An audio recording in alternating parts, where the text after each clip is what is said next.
काय मागणी?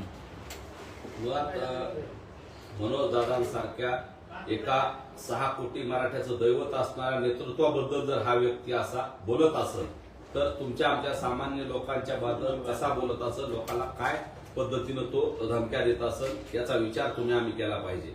आणि या व्यक्तीनं आज मनोज दादांना मारण्याची, डायरेक्ट गोळ्या घालण्याची भाषा करतोय। हे अतिशय दुर्दैवी आहे, हे अतिशय लज्जास्पद आहे। या त्याच्या वक्तव्याचा मी जाहीर आणि तीव्र निषेध करतो। तसंच त्याला सांगणं चुकीच्या पद्धतीने वागण्यापेक्षा, आणि तुला जे कुणी असं करायला लावतंय आणि 2 समाजामध्ये वाद निर्माण करून कुणाला तरी याच्यातून काहीतरी समाजात तेढ निर्माण करायची का, हा प्रश्न सुद्धा या निमित्ताने निर्माण होतोय।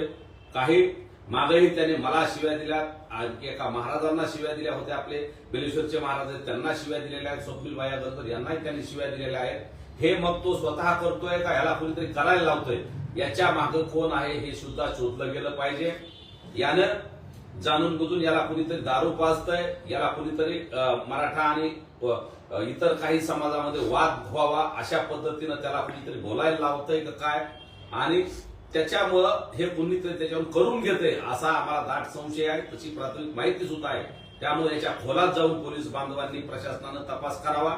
याच्या अगोदर मी शिवाजीनगरला बांगर साहेब तिथं पीआय आहे 3-4, त्यांच्याकडे तक्रार दिलेली आहे, परंतु त्यांना तो अद्याप आरोपी सापडलेला नाही।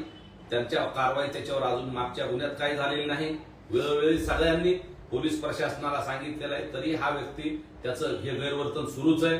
आणि आज मनोज दादाला तो गोळ्या घालण्याची किंवा जीवे मारण्याची धमकी देतोय, हा त्याचा फार अतिरेक झालाय। त्याच्यामुळे आता आम्ही सहन करणार नाही, आता आम्ही शांत बसणार नाही। मनोज दादा जर कुणी केसाला धक्का लावला तर त्याला आम्ही सोडणार नाही। हा आमचा आजपर्यंतचा इतिहास आहे, पण आम्ही कायदा मानणारे माणसं आहोत। कायद्यानं आम्ही त्याला जशास तसं लोकशाही मार्गानं आंदोलन करून आम्ही प्रशासनाला त्याला अटक करायला लावू, त्याच्यावर कारवाई करायला लावू, आणि त्याला हे कोण करायला लावतं हे पोलीस बांधवांनी समोर आणलं पाहिजे। नसता समाजामध्ये तेढ निर्माण होईल। आणि मनोज दादाच्या बाबतीत तो असं बोलत असतं तर मराठा समाजाच्या भावना अतिशय तीव्र आहेत। समाज सहन करणार नाही, हे सगळं समाजाच्या भावना अनावर होतील आणि मग यातून लोकशाही मार्गानं पुन्हा रस्त्यावर जनसमुदाय येण्याची शक्यता आहे। आम्हाला नाविलाज असतो रस्त्यावर यावं लागेल, याची सुद्धा नोंद पोलीस बांधवांनी घेतली पाहिजे। त्यामुळं अशा व्यक्तींना कठोरात कठोर कायदे कलम लावून कठोरात कठोर शासन झालं पाहिजे, ही आमची मागणी आहे। आम्ही जर पोलिसांनी पुढच्या काही दिवसात त्याला अटक केली नाही किंवा त्याच्यावर कारवाई केली नाही तर आम्ही लोकशाही मार्गाने आंदोलन करायला मागे पुढे बघणार नाही।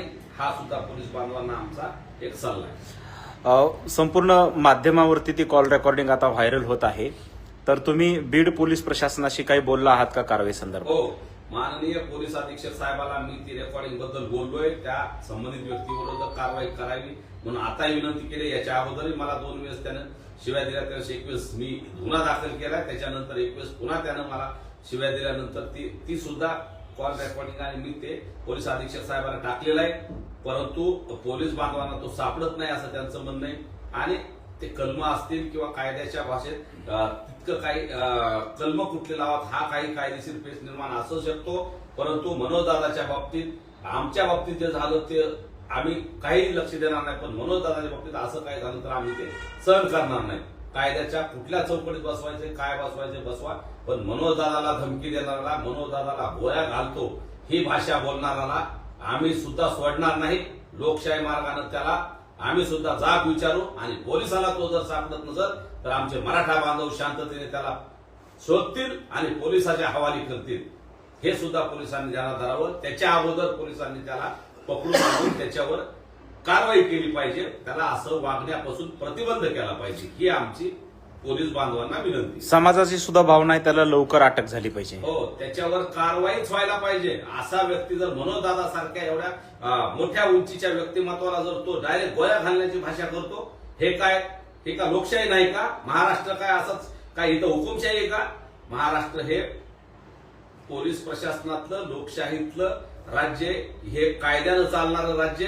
इथं गुंडगिरीला थारा नाही, हे पुरोगामी राज्य। शिवाजी महाराज, फुले, शाहू आंबेडकरांचा विचाराचं हे राज्य, आणि इथं विचारांना उत्तर देणारं हे राज्य। त्यामुळे आता हिंसाचार, झुंडशाही आणि अशा पद्धतीनं कुणी धमक्याची भाषा इथं चालत नाही. आणि जर कुणी धमक्या देत असेल तर त्याला जशास तसं उत्तर द्यायची ताकद सुद्धा मराठा समाजात आहे. मनोजदादाच्या बाबतीत आम्ही बिलकुल ऐकून घेणार नाही. मनोजदादाच्या बाबतीत असलं खालच्या थराला बोललेलं आम्ही सहन करणार नाही.